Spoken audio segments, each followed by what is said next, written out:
지역 이슈를 속 시원히 풀어보는 헬로 이슈 토크입니다. 민선 8기 취임 1년을 맞아 헬로 이슈 토크에서는 우리 지역 단체장들을 만나보고 있습니다. 오늘 이 시간에는 조용익 부천시장과 함께합니다. 광역동, 일반동 전환과 더불어 대장신도시 조성사업 등 굵직굵직한 현안들이 많은 부천인데요. 부천의 현재와 미래를 위해 어떤 그림을 그리고 있는지 자세히 이야기해 보겠습니다. 안녕하십니까? 네, 안녕하세요. 예. 취임 1년을 지나서 저희가 좀 다시 자리에 좀 모셨는데 네. 지난 1년 민선 8기 부천 행정을 맡으시면서 뭐 소회가 있다면 먼저 듣겠습니다. 네, 지난 1년 쉼없이 달려왔습니다. 80만 부천 시민들과 많은 지역의 단체, 그리고 공무원, 우리 공직자들, 그리고 우리 시의원, 도의원, 국회의원들이 많이 도와주셔서 시정을 잘 할 수가 있었습니다. 이제 시정하자마자 이제 선거로 굉장히 어려운 시간이어서 이제 비상경제대책위원회부터 꾸려서 우리 소상공인하고 중소기업을 살리기 위해서 해왔고, 또 우리 또 부천의 또 수건이었던 일반동 전환과 구청 복원하는 일들도 했고, 여러 가지 차근차근 준비를 해왔고, 우리 공직자들과 호흡을 잘 맞춰서 1년을 숨가쁘게 달려온 것 같습니다. 예. 지난 1년 사이에 이제 부천이 당면한 좀 무거운 현안들이 많이 있었잖아요. 네. 예, 그래서 시장이 바뀌고 나면 뭔가 좀 결단을 좀 빨리 해줬으면 하는 일들도 있었는데 좀 심사숙고하는 모습도 많이 보이셨단 말이죠. 네. 그러는 사이에 어떤 차분한 모습일지 아니면 답답한 모습일지 보는 시선들이 좀 엇갈렸어요. 본인께서는 좀 어떤 행정 스타일로 지금 표현하고 계십니까? 부천이 적지 않은 도시이고, 도시는 어떤 그 계획과 그 미래를 준비해야 되는 것인데, 아마 시장마다 그 생각하는 도시 정책과 방향이 좀 다를 수가 있어서, 우선 1년 동안에는 기존의 그 시가 추진해왔던 사업들을 점검을 하고, 그래서 이거를 계속 추진해야 될 사업과 그다음에 잠깐 멈춰서 다시 재검토해야 될 사안들을 좀 정비했고, 그렇게 해서는 우선은 시급한 행정체제 개편에 관련된 부분을 정리를 했고, 또 우리 부천의 대장 신도시와 관련된 부분, 그리고 일기 중동 신도시와 관련된 부분, 이런 주요 현안들에 대해서는 상당 부분 정리를 해서 이제는 민선 2년 차에 들어와서는 그 정책들과 방향을 구체화해서 좀 속도를 낼 생각입니다. 네. 알겠습니다. 뭐 이런 상황들을 또 시민들과 이제 많은 경로로 좀 소통하고 계신데 최근에는 이제 시민과의 대화 자리도 가지셨는데 지난 1년의 성과에 대해서 좀 어떻게 정리를 하고 계십니까? 네, 우선 이제 코로나로 많은 대화를 할 수 있거나 사람이 모이지 못한 측면이 있었는데, 이제 코로나를 이제 극복하는 과정에서 이제 많은 단체와 시민들과 만나기 위해서 했고, 그래서 우선은 저는 이제 시장실을 열었고, 제가 매주 월요일 오후 4시부터 직접 시장에 민원 상담했고, 한 달에 한 번씩 이 동에 나가서 직접 현장도 가고, 또 한 달에 한 번씩 기업 현장도 가서 시민들하고 직접 얘기를 하면서 시민들의 어떤 이 시에 바라는 내용, 그리고 시가 어떻게 하겠다는 내용을 서로 소통하는 시간들을 많이 가졌고, 그 과정에서 이제 시민과 많은 단체들이 어떤 부분을 요구하고 있고, 또 우리 시는 또 앞으로 어떻게 가야 될 것인지, 예를 들면 우리 부천시는 신도시와 원도심들이 있는데, 원도심들의 이제 재정비 사업을 어떻게 할 것이냐. 그러면 이제 가로지역 정비 사업이나 이렇게 나홀로 아파트들이 많아지면서 이 우리 주거 환경이나 우리 지역이 어떻게 변화되는지에 대해서 그 정책의 방향이라든지 우리 부천의 공간 경제라든지 이런 것들 어떻게 펼쳐 나갈 것인지에 대해서 시민들과 많은 대화를 했고, 그 과정에서 많은 소통이 좀 이루어져서 상당 부분 의사일치도 좀 보고 그랬습니다. 예. 지금 말씀하셨으니까 말인데요. 이제 공간복지나 이제 경제도약 뭐 이런 자리에서 표현을 많이 하고 계시잖아요. 네네. 또 동시에 이제 신도시하고 원도심 간의 균형 발전은 부천의 가장 큰 숙제인데, 정부에서도 지금 1기 신도시 특별법, 노후 계획 도시 지금 법안을 마련하는 과정에서 또 중기 계획을 세우고 있는데, 부천이 사실 어떤 일을 할 수 있을지, 어떤 계획을 어떻게 구체적으로 할 수 있을지도 궁금하거든요. 우선 저희가 이제 부천시가 이 총괄 기획 건축가를 예. 두었는데 그 성화입 교수 모시고 저희가 많은 논의를 하고 있는데 이 부천이 신도시하고 원도심의 균형 발전에 큰 숙제가 있는 것이고 부천이 다른 지역에 비해서 인구 밀집도라든지 도시의 밀집도가 굉장히 높아요. 그래서 이 공간을 어떻게 효율적으로 재창조해서 시민들에게 새로운 공간과 거기에서 이 교통도 인권이라 하는 것처럼 공간도 새로운 복지의 개념으로 봐서 예. 공간을 어떻게 효율적으로 재배치할 것인가라는 점에서 우리 부천시는 공간 복지라는 개념을 가지고 문제를 한번 풀어보자. 그래서 일기 신도시 특별법을 기준으로 신도시가 지금 49개 단지가 있는데 49개 단지를 총괄기획과가 다 다니면서 주민들의 의견을 들어보면서 단지 재배치라든지 단지를 재건축할 때 어떻게 할 것이냐. 그리고 원도심에는 말씀드린 대로 약간 300여 개가 넘는 이 가로주택 정비 사업을 하는 부분을 지금 그대로 갈 것이냐, 소규모 단위를 약간 규모를 넓힌 중규모로 갈 것이냐 하는 부분에 대해서 이 공간복지의 개념을 가지고 설명을 하고 있고 설득을 하고 있고, 일기 신도시 같은 경우는 특별법에 따라서 예. 정부가 해야 될 부분이 있고 지방 도시가 해야 될 부분이 있는데, 예를 들면 이주대책 같은 경우는 특별법에서 각 이 지자체가 담당하기로 되어 있습니다. 예. 이 부분을 우리가 준비해야 되고, 특히 우리는 부천시의 경우에는 신도시하고 원도심에 단절되면 안 되기 때문에 이 신도시와 연접한 원도심하고 연결되는 이 재건축이라든지 도시개발 문제를 이 국토부에 제가 제안을 해서 그걸 특별법에 좀 담아 달라고 얘기를 해서 예. 원도심하고 신도심의 균형 발전을 이루는 그런 단계로 가야 된다. 이 준비를 하고 있는 겁니다. 예.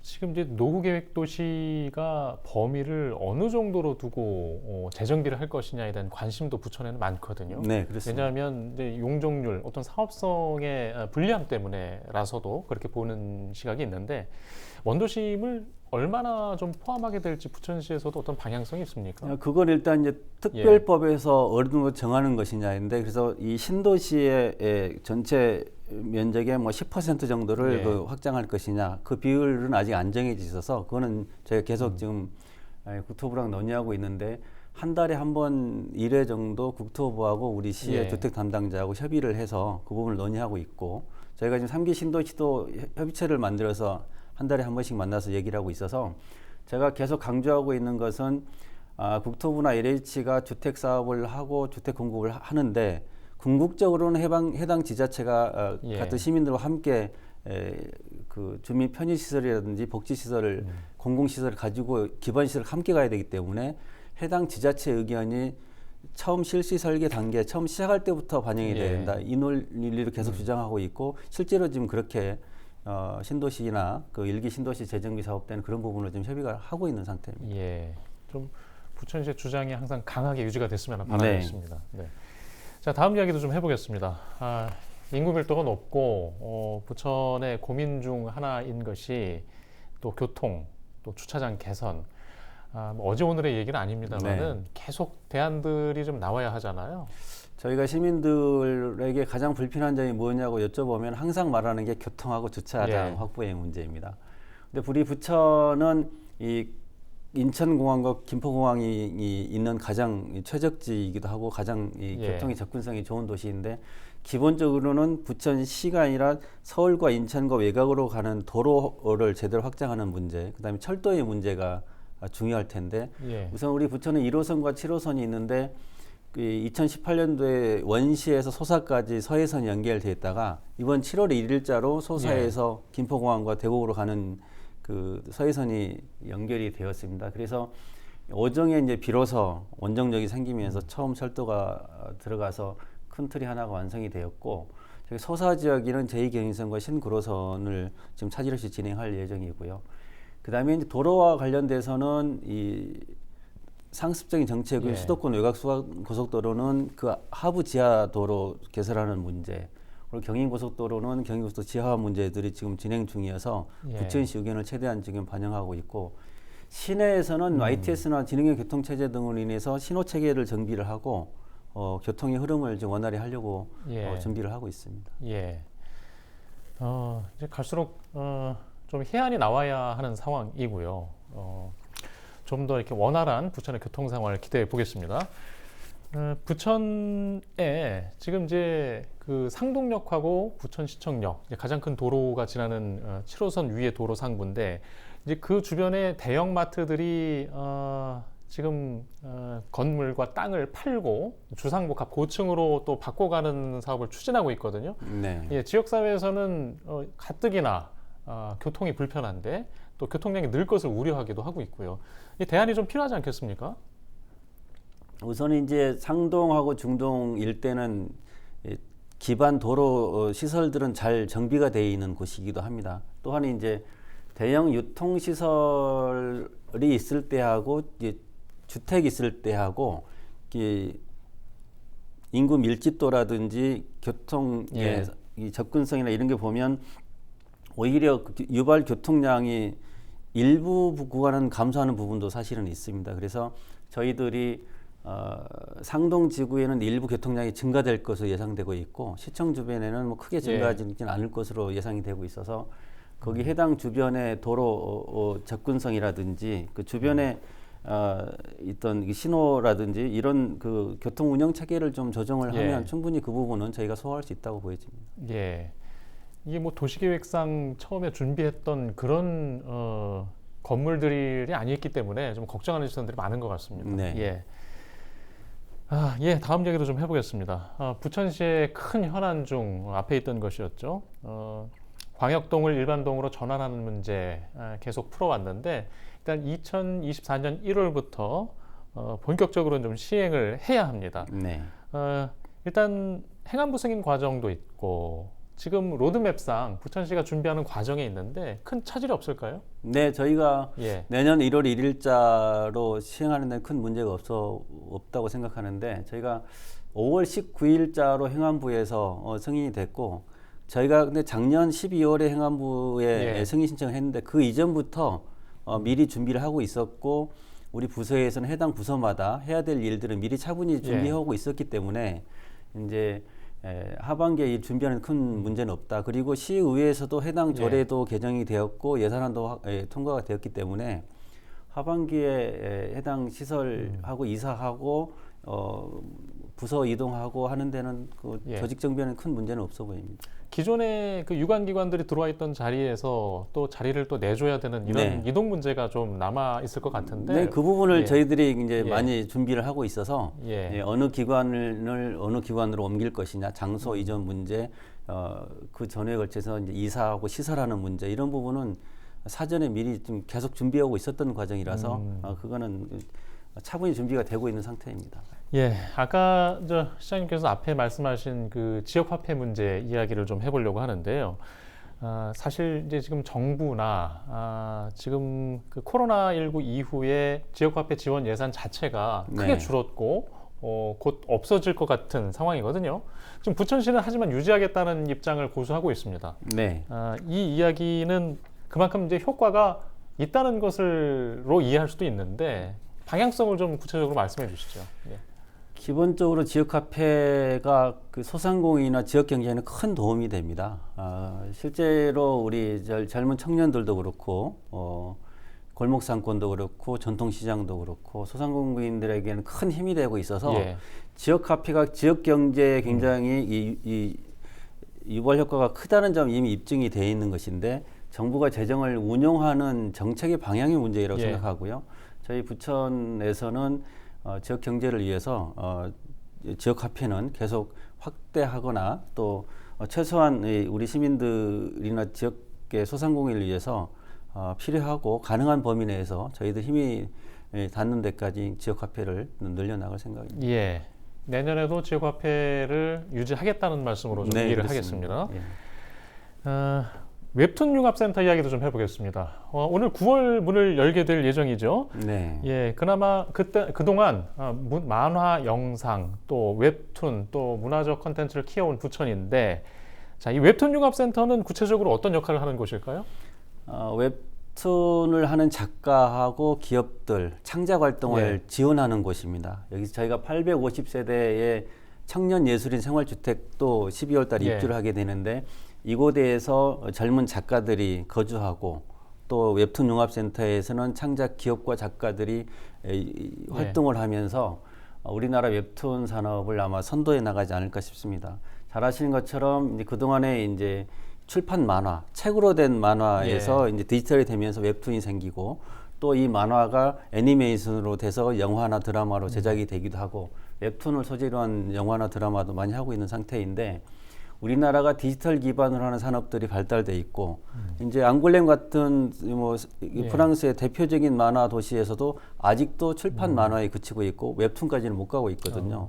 그래서 우리가 이 웹툰을 통해서 지적재산권도 확보를 하고 이거를 웹툰을 좀 세계적으로 좀 이끌어 가야 되는데 아시는 것처럼 부천에는 만화박물관도 있고 만화영상진흥원도 있어서 만화 정책을 총괄하고 선도해 가는 도시여서 우리가 웹툰도 우리가 이 웹툰 융합센터를 통해서 전부 다 효율적으로 젊은 작가들이나 유명한 기업들을 계속 배출해내고 그래서 우리 웹툰 문화를 대한민국뿐만 아니라 세계적으로 좀 우리가 선도해 나가겠다. 뭐 이런 기능을 담당할 겁니다. 예.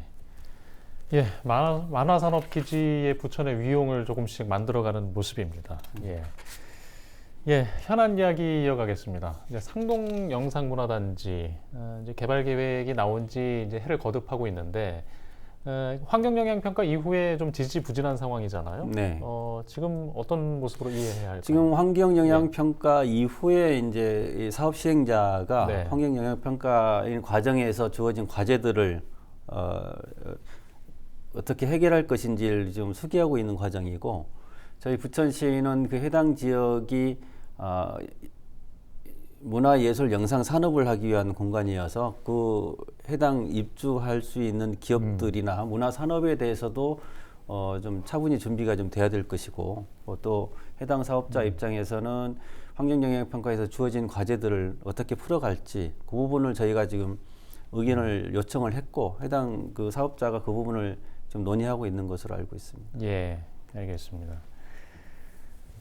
지금 소각장을 광역 소각장에서 단독 소각장으로 하겠다는 방향을 공식화한 부천시인데요. 이제 입지 후보지를 지금 찾는 과정인데 지금 이제 예산 문제를 많이 걱정을 해요. 아직도. 네. 그러면 단독으로 하게 되면 그 많은 예산을 어떻게 시가 부담할 것인가?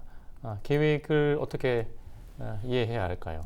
아무래도 광역으로 했을 때하고 단독 했을 때 비용 부담이 차이가 있는 거는 알고 있는데 네.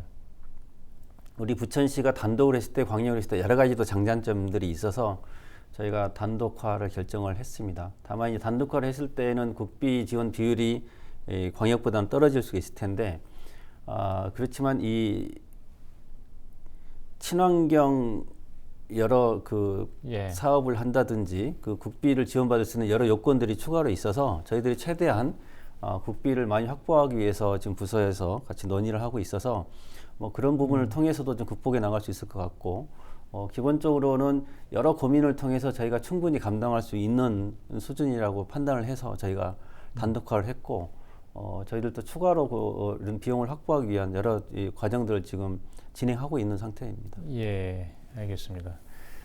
일단 뭐 시간 관계상 질문은 저희가 여기까지 드려야 될 것 같고요. 시장님 그 시민들에게 좀 전하고 싶은 말이 있다면 마지막으로 좀 부탁드리겠습니다. 네, 한 1년 동안 우리 시민들께서 많이 협조해 주시고 도와주신 덕분에 시장 활동을 잘 할 수가 있었습니다. 올해는 특히 시승기억 50주년이 되는 뜻깊은 해입니다. 우리 부천시가 경기도를 대표하는 도시로 성장할 수 있었던 것도 우리 시민들께서 애써 노력해 주시고 협력해 주신 덕분이라고 생각합니다.